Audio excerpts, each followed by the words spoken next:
Thank you for this time you've given us to look into your word, to study your word. And I do ask God if you may speak to me, speak to all of us on this important message you have for us this morning for all believers of all time. May we not be distracted and maybe just be focused on you. Father, I'm just an instrument of your mouthpiece, unworthy to speak your word, only by your grace.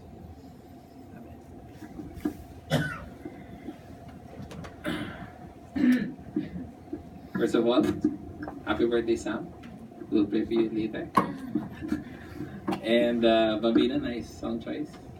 I like the songs that you chose today. So as we continue our study in the book of Philippians,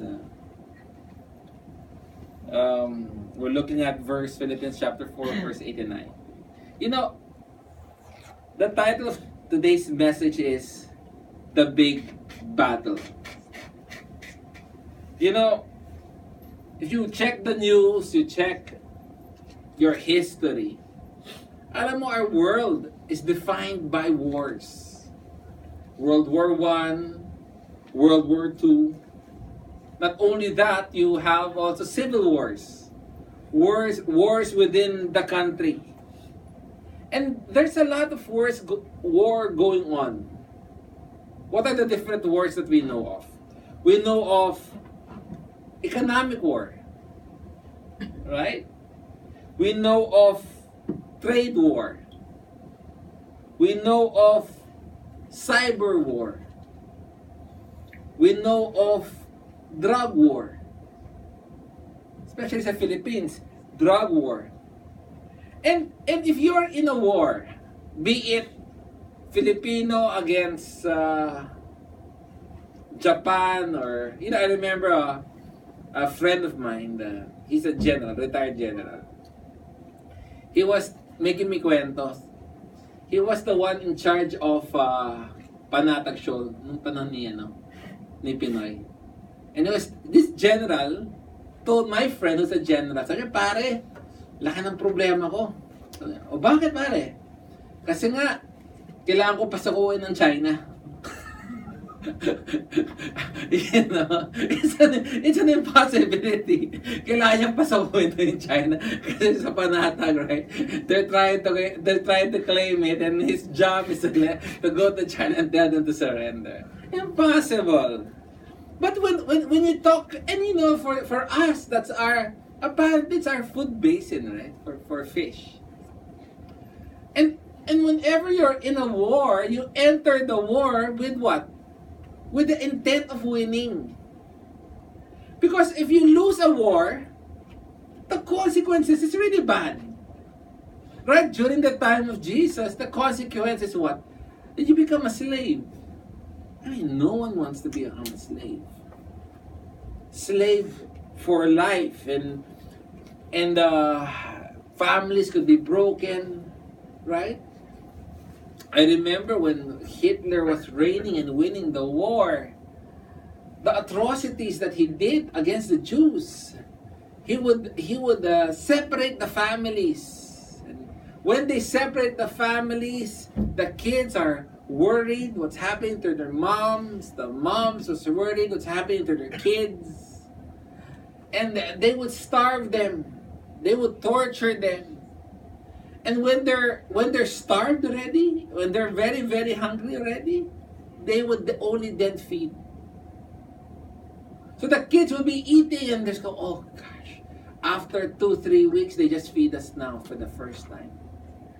After feeding them, they say, by the way, that's your parents. The meat. Terrible. I mean, when you lose a war, man, millions of people, especially if it's a physical, millions of people die. When you lose a war on drugs naman, people, they don't die, their life is wasted. They're shackled in that substance of narcotics. When you lose a cyber war, nako, lahat ng mga internet sites shut down, right? And they would, I remember the cyber war against Iran, I think. Amazing. Iran, because they tried to build a nuclear bomb, and the Israelites didn't want them to progress. They were able to infiltrate, that body? They were able to infiltrate into the place where they developed the nuclear bombs and go to a specific component and break that component, yet remit the information to the main computer that everything's okay, everything's okay, everything's okay. But it's broken already. And I think it delayed the development of a nuclear bomb by 10 years. And nowadays we see, right? They're asking for a recount in the US because Hillary is leading by 2 million votes in popularity, yet she lost.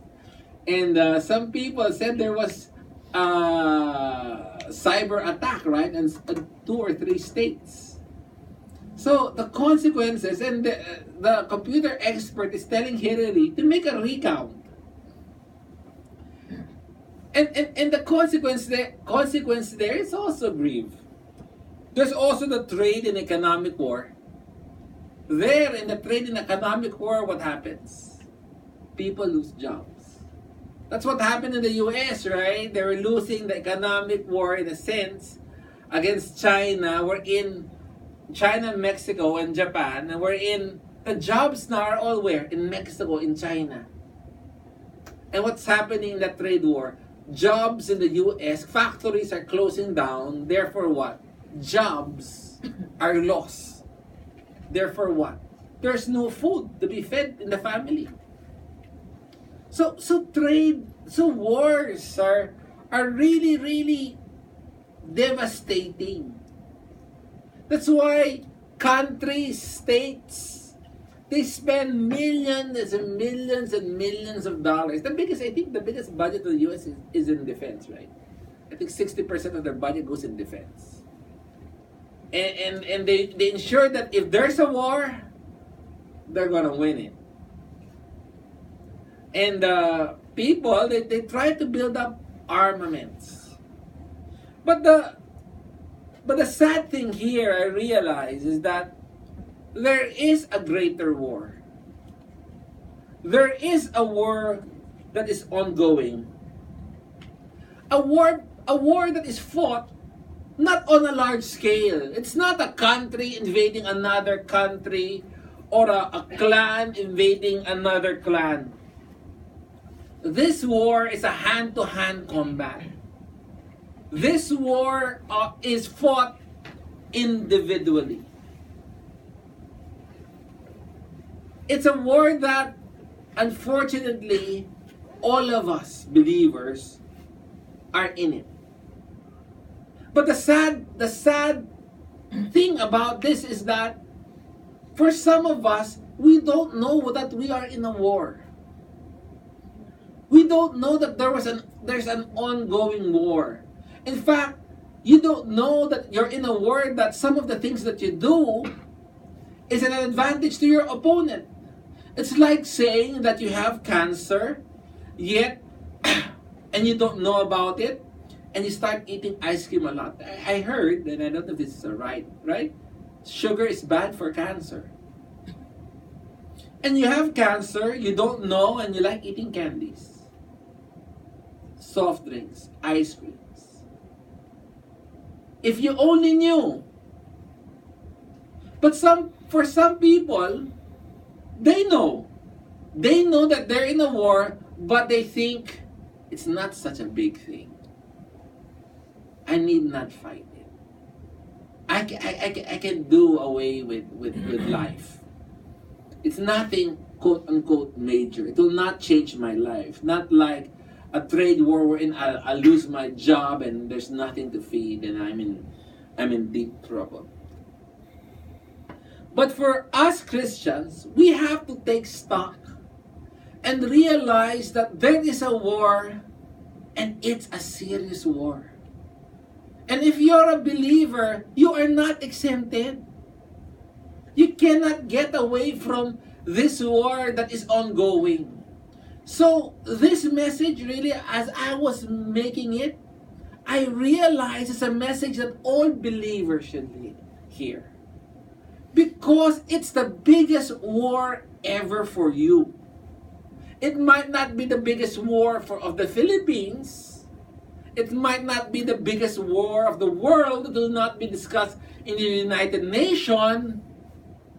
But it's a war that you have to fight. It's a war that is very serious.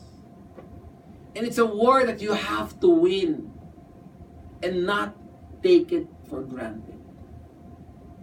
Because if you lose this war, the consequences is severe, my friend.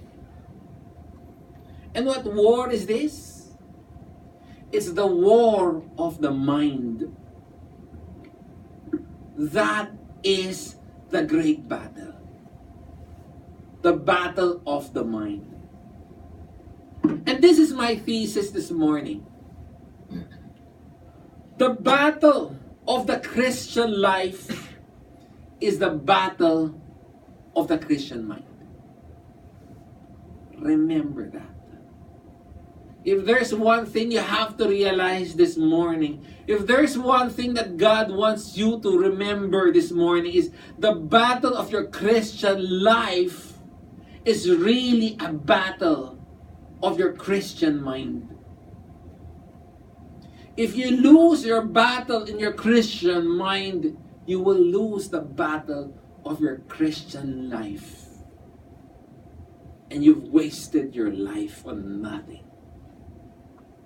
So it's critical and it's paramount that our mind is exercised, that our mind is filled, that our mind is focused on the right things, on the true things.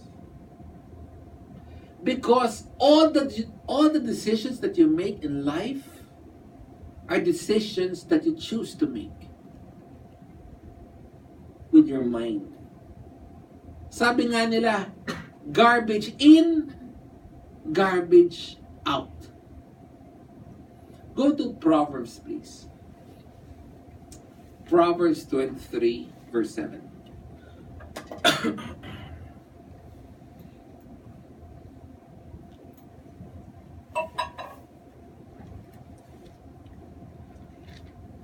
Proverbs 23, verse 7, and it says that Solomon is speaking here.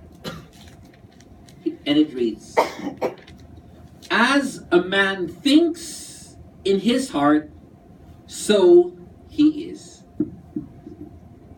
As a man thinks in his heart, so he is. Before kasi the center is the heart, you know?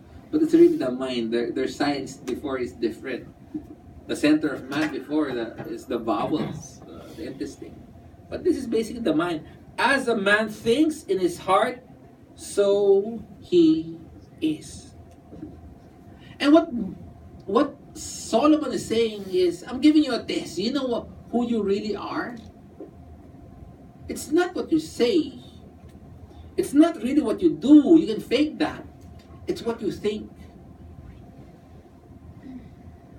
The reality of our Christian life, the sum and substance of what is really going on in you is found in your mind. If you have high thoughts of God, if your mind is filled with glorious, magnificent thoughts of God, guess what? Your praise, your worship will be high, will be glorious. But if your mind is filled with things of this world, and God is eased out of your mind, guess what? Your Christian life would be like a barren land. Every trial that comes your way, you will fall. You cannot stand on your own power. You cannot win the